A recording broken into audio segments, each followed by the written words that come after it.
তো সকলকে শুভ সকাল। আর এখন আমি আছি অযোধ্যা পাহাড় উঠার রাস্তায়। জাস্ট এটা বামু নদীটা পেরাই টার্নিংটা। আর আমার পেছনে একটা দেখতে পাচ্ছি, এখানে একটা পলাশ গাছে মোটামুটি 50% মতো ফুল ফুটেছে। পলাশ গাছটা দেখার মতো লাগছে এবং পিছনে ব্যাকগ্রাউন্ডে এদিক থেকে যদি আমি ভিডিওটা করি তো পিছনের ব্যাকগ্রাউন্ডে পাহাড়টা দেখা যাচ্ছে।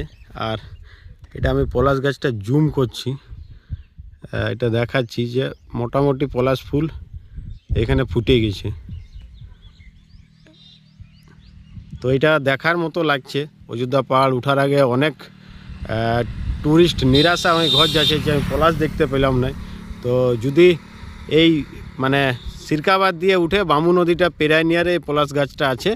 তো এখানের আপডেট এটাই আছে, এটা হচ্ছে বামু নদীর ওই রাস্তাটা, সামনে পিছনে পাহাড়টা আছে। আর এটা হচ্ছে এই টার্নিংটার কাছেই আছে এই গাছটা।